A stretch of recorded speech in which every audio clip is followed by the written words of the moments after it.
How are you all doing tonight? My name is Bigbobbedboi, and welcome to 10 little things you probably forgot about in the Burning Crusade Classic. I know it's a top 10 list. Please don't hate me for it. Now, none of these are massive. I wanted them to be little things where after TBC Classic launches, you'll be playing it and come across something and go, "Oh shit, that's right. I forgot about that." That is the kind of reaction I want to elicit from you.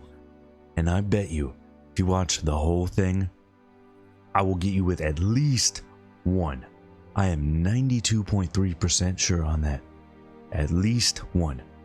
That means we're not talking about things most people didn't forget and have been beat to shit in other videos like the XP changes, damage cap, guild bank, JC, and so on. None of that shit. Now, enough bullshit, let's look at the first one.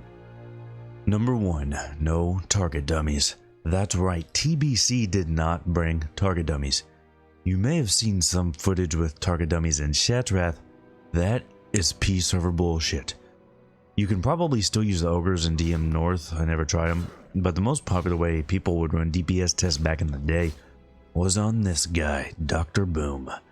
If you're ranged, you can just sit on a rock and DPS him all day with no real issues. If you're melee, it's an absolute pain in the dick. You can try to avoid the bombs and dynamite, but you're probably gonna just get hit and die. Although, you can usually run out after getting hit a few times. It's also, an interesting place on PvP servers, to be sure. Number 2, focus target. This is a super useful feature here that some people who played TBC probably never even learned about or used back then. Your focus target is another target, but it's a little different. You need to select a target as your focus target. People will commonly do it with a macro, or your arena unit frame add-on will let you set it to a click. That's how I mostly did it. This brings up another unit frame that you can use to keep track of a second target. You can also set up abilities to be used on your focus target. Interrupts are probably the most common for this, but I macro everything to focus target. So 3 is kick. Shift 3 is kick at focus target. 4 is gouge. Shift 4 is gouge at focus target. Naruda. Say you have a priest focus targeted and you're DPSing a rogue. When you see the priest about to land a big geel, you can use your focus counterspell macro to interrupt the priest without ever having to change targets. Pretty nice.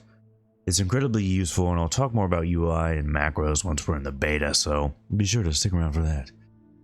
Number 3, itemization is good. Remember meme strike? Agility cloth? Dungeon sets with tons of spirit? That's not really a thing anymore. Itemization in general has been vastly improved. There are still times where a dungeon drop is better than a tier 4 drop, or there's a piece that's just not great, but there are very few totally worthless items like we saw in vanilla. Itemization was actually something Blizzard worked really hard on, and they mentioned it in a lot of the interviews back in the day. I do think it shows. Number 4, tracking changes. Oh, praise Hunter Jesus, this is a great one. A massive quality of life improvement for TBC that no one ever mentions. Here's tracking in Classic.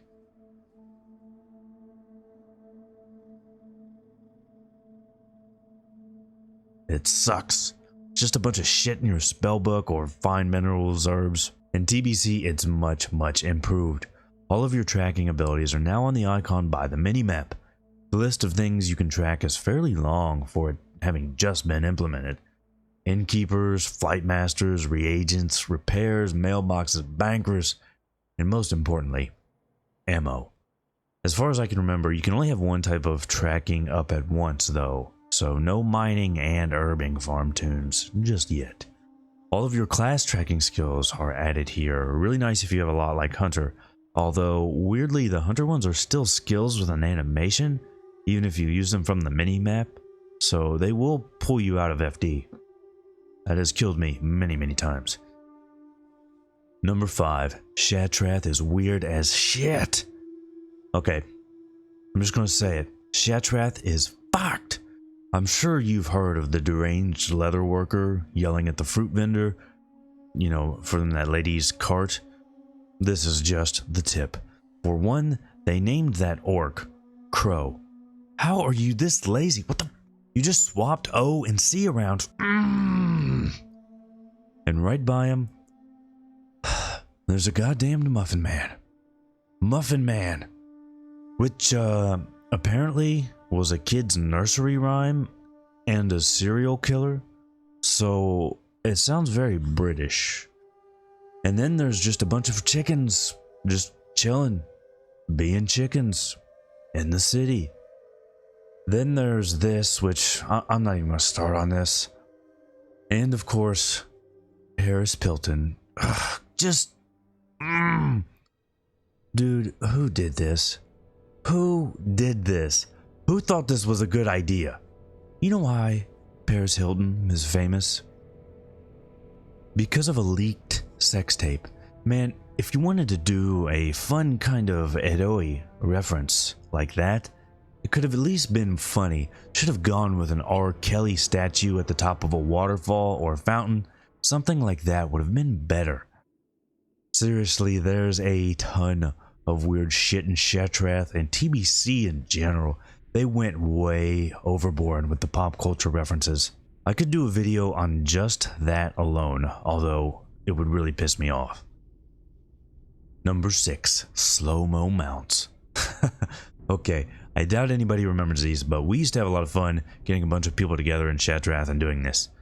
So if you change your speed to walking, when you fly, it doesn't matter. You're still going at your flying speed, but when your flying mount lands, it will do its landing animation in slow-mo. Some of them look awesome, like all the drakes.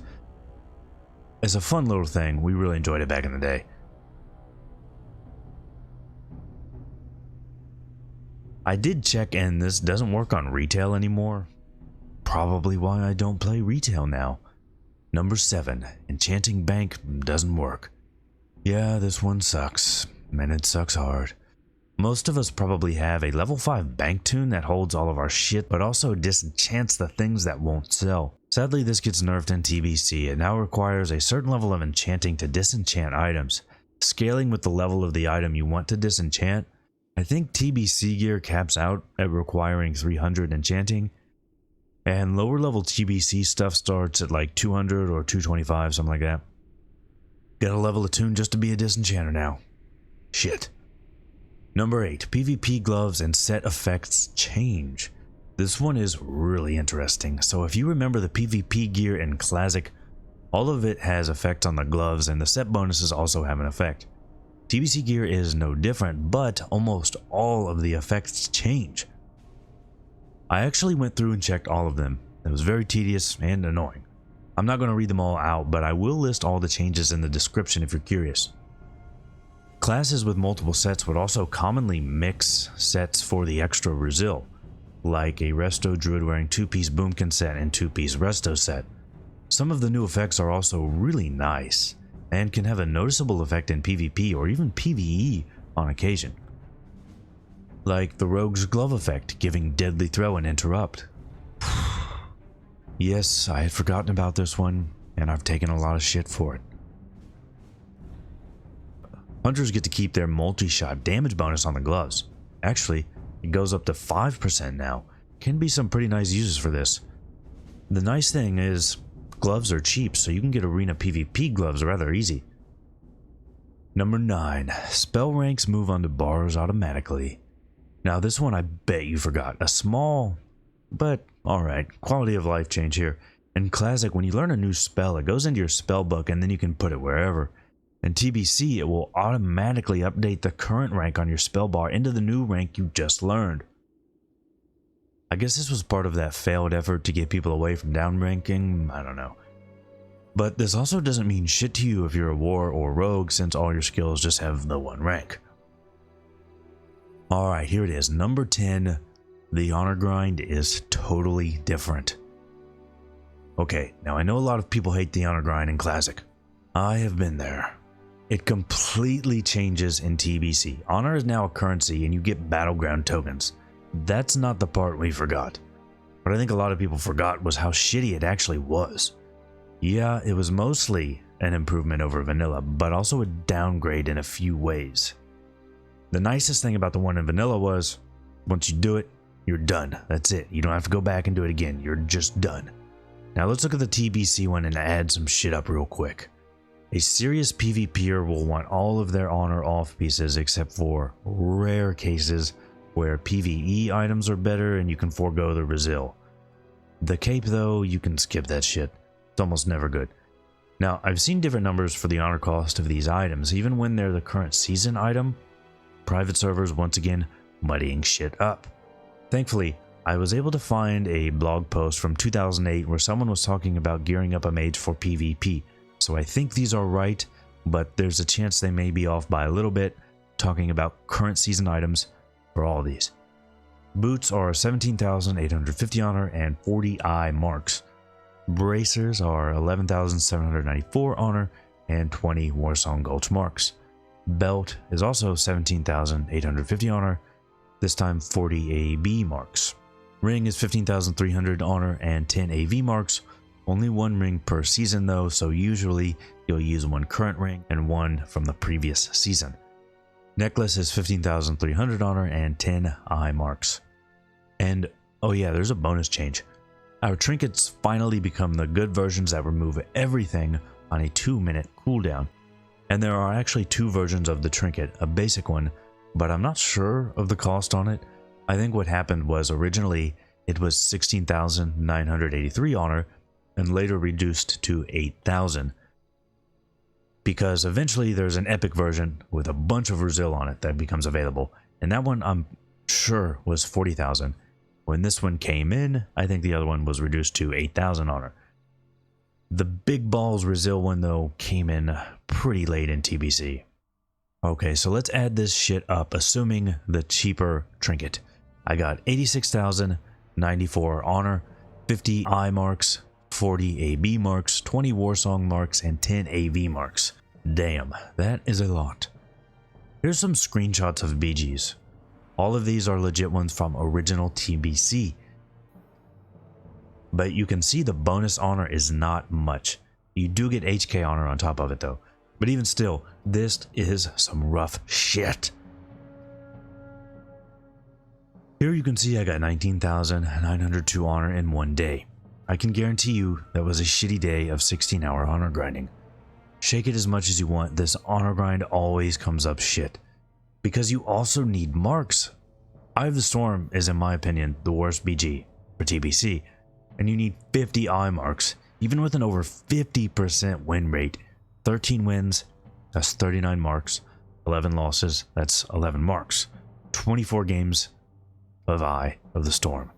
That is fucked. Alright, this section is already too long, so I'm going to stop here, but there's even more to this. Like, if you fall behind after a few seasons and need to farm up previous gear, or it's an alt that needs to farm up previous gear, that's an assload of additional honor and marks. There's also the second trinket. It's just, it gets ridiculous quick. And this is part of what led to the massive honor botting in TBC and onwards. There were so many viral videos back then of people using the not bobbing drink bird thing or an oscillating fan to hit their keyboard and stop them from going AFK. Selling honor bots for WoW was even a big business at the time. It was common to see like 15 bots per AV running the exact same route. I love TBC PvP, I really do, but this part, nah. Oh yeah, you also have to do this 4 times. 4 times. 1 each season on each character. Shit. Alright, we can't end on a depressing one, so here you go. Bonus number 11. Bonus number 11. Moving during Flame Wreath. Yeah, there's this collective misremembering about how Flame Wreath actually works. If you don't know what it is, it's a mechanic during the Shade of Iran fight in Karzhan. People say don't move during Flame Wreath, but it was actually don't move during Flame Wreath. So you want to move as much as possible during Flame Wreath in order to avoid damage. Yeah, Shade of Iran was a tricky bitch. And that's going to be all of them. So which ones did I get you with? I know it was at least one. Be sure to let me know in dim comments which ones it was. Also, let me know which ones I missed, because I'm sure they're out there. A few of these I also sourced from viewers on stream, so be sure to come back for some streams. We're leveling a priest right now and it's going phenomenally. But if you enjoyed the video, hit that sub button, bell, like button, share button, all that other shit. I appreciate each and every one I get.